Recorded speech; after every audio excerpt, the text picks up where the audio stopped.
राधे राधे। हरे कृष्णा कृष्णा कृष्णा हरे हरे, हरे राम राम राम हरे हरे। माघ मास महात्म अध्याय 27। माघ मास का महत्व। पुराणों के अनुसार इस मास में शीतल जल के भीतर डुबकी लगाने वाले मनुष्य पाप मुक्त हो स्वर्ग लोक को जाते हैं। पद्मा पुराण के अनुसार माघ मास में पूजा करने से भगवान श्री हरि कृष्ण इतने प्रसन्न नहीं होते जितने कि माघ मास में स्नान मात्र से होते हैं। इसीलिए सभी पापों से मुक्ति प्राप्त करने के लिए और भगवान वासुदेव की प्रीति प्राप्त करने के लिए प्रत्येक मनुष्य को माघ स्नान जरूर करना चाहिए। यदि कोई मनुष्य सारा मास स्नान करने में असक्त है तो 3 दिन स्नान करने से उसके सारे पाप वो नष्ट हो जाते हैं। कल हमने 26वें अध्याय में जाना कि मृगशिक ने जमराज की स्तुति करके उन कन्याओं को प्राणदान बख्शे। इतनी कथा सुनने के बाद राजा दिलीप ने महर्षि वशिष्ठ जी से पूछा, हे मुनि, जमलोक से लौटकर आई हुई उन साध्वी कन्याओं ने अपनी माताओं और बंधुओं से वहां का बर्ताव कैसे बताया? पापियों की यातना और पुण्य आत्माओं की गति के संबंध में क्या कहा? मैं पुण्य और पाप के शुभ और अशुभ फलों को विस्तार के साथ सुनना चाहता हूँ। वशिष्ठ जी बोले, हे राजन, कन्याओं ने अपनी माता और बंधुओं के पुण्यों के शुभ अशुभ फलों के विषय में जो कुछ कहा था वह यूं का त्यों मैं तुम्हें बताता हूँ। उन्हीं कन्याओं ने कहा, माताओं, जमलोक बड़ा ही घोर और भय उत्पन्न करने वाला है। वहाँ सर्वदा चारों प्रकार के जीवों को विवश होकर जाना पड़ता है।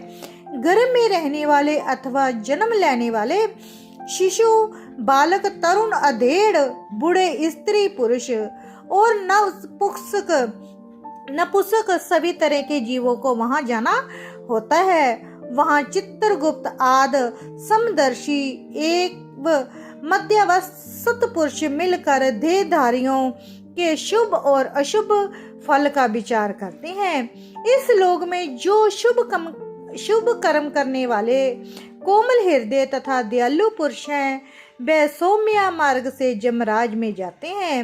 नाना प्रकार के दान और व्रतों के संलग्न रहने वाले स्त्री पुरुषों से सूर्यानंदन जम की नगरी भरी है।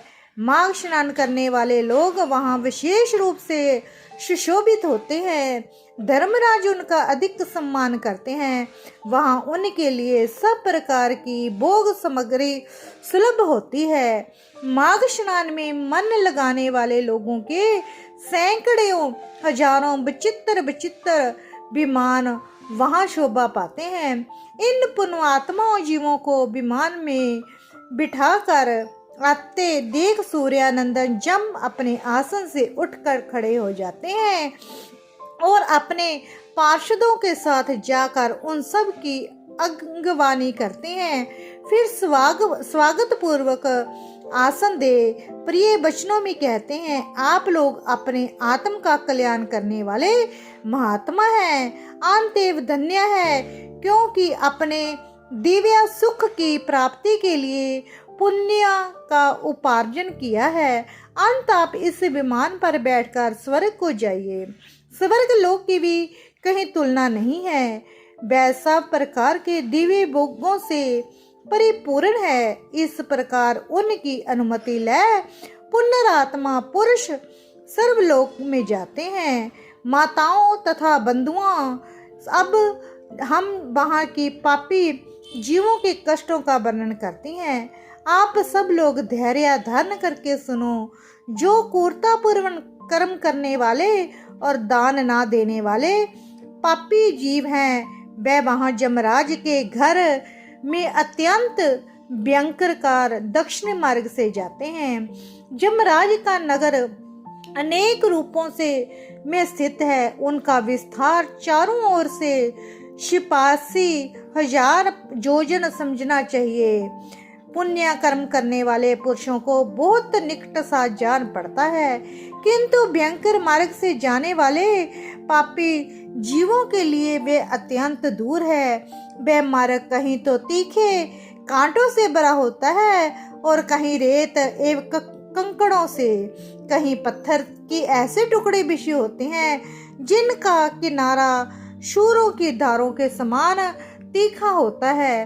कहीं बहुत दूर तक कीचड़ ही कीचड़ भरी रहती है, कहीं घातक अंकुर उगे होते हैं और कहीं कहीं लोहे की सुई के समान नुकीले कुशों से सारा मार्ग ढका होता है। इतना ही नहीं, कहीं कहीं बीच रास्तों में वृक्षों से भरे हुए पर्वत होते हैं जो किनारों पर भारी जल प्रवाहपथ के कारण अत्यंत दुर्गम जान पड़ते हैं। कहीं रास्ते पर दहकते हुए अंगारे बिछे रहते हैं। ऐसे मार्ग से पापी जीवों को दुखित होकर जाना पड़ता है। कहीं ऊंचे नीचे गड्ढे, कहीं फिसला देने वाली चीकने ढेले, कहीं खूब तापी हुई बालू और कहीं तीखी किल्लों से वह मार्ग भरा रहता है। कहीं कहीं अनेक शाखाओं में फैले हुए सैकड़ों वन और दुखदाई अंधकार है जहाँ कोई सहारा देने वाला भी नहीं रहता। कहीं तपे हुए लोहे के कांटेदार वृक्ष, कहीं दावा नल, कहीं तपी हुई शिला और कहीं इसमें वह मार्ग रुका हुआ था। कहीं ऐसी भालू भरी रहती है जिसमें चलने वाला जीव गले तक धंस जाता है। कहीं गर्म जल और कहीं कंडों की आग, कहीं धूल मिली हुई प्रचंड बाजू का बंबंडर, कहीं बड़े बड़े पत्थरों की वर्षा होती है। उन सब की पीड़ा सहते हुए पापी जीव जमलोक में जाते हैं। कहीं तीखे अस्त्र शास्त्रों की वर्षा होती है, इसमें अनेक सारे शरीर में घाव हो जाते हैं। कहीं बहुत ठंड, कहीं सूखी और कहीं और कठोर हवा, ये सब सहते हुए पापी जीव सूखते और रोते हैं। इस प्रकार वह मार्ग बड़ा ही भयंकर है, वहाँ कोई सहारा देने वाला नहीं होता। ये मार्ग निर्जन अंधकार से भरा हुआ बहुत बड़ा भयंकर कष्ट देने वाला मार्ग होता है। इस पर अत्यंत भयंकर जमदूतों द्वारा समस्त पापी जीव बलपूर्वक लाए जाते हैं। उस समय वे अपने किए कर्मों के लिए शोक करते हैं और रोते हैं। उनका आकार प्रेत जैसा होता है, उनके शरीर पर बस्तर नहीं होते, वे शरीर से दुर्बल और भयभीत होते हैं और भूख प्यास से दुखी होते हैं। जमदूत किन्हीं किन्हीं पापी मनुष्यों के एक पैर में साकल बांधकर उन्हें घसीटते हुए खींचते हैं। कितनों की बाहों पीठ की ओर घुमाकर बांध दी जाती है और उनके हाथों में कील ठोक दी जाती है। किन्हीं के पैरों में जंजीर बंधी होती है। कुछ जीवों के गले में रस्सी बांधकर उन्हें पशुओं की भांति घसीटा जाता है। कितने जीवों की जीवा में रस्सी बांधकर फिर उन्हें खींचा जाता है।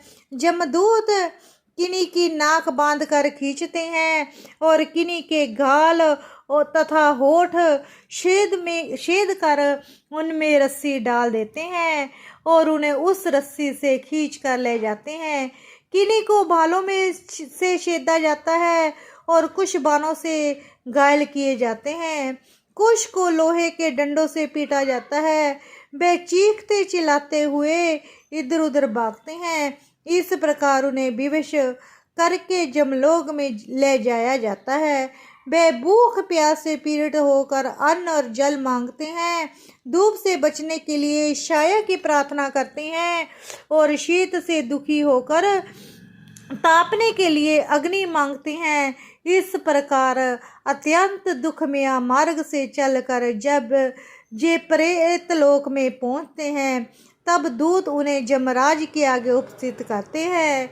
उस समय वे पापी जीव जमराज को भयंकर रूप में देखते हैं। वहाँ असंख्य भयानक जमदूत जो काजल के समान काले, महान, वीर और अत्यंत क्रूर होते हैं। जहाँ पर ये अध्याय खत्म। इसके आगे की कहानी कल सुनेंगे। राधे राधे। हरे कृष्णा कृष्णा कृष्णा हरे हरे, हरे राम राम राम हरे हरे।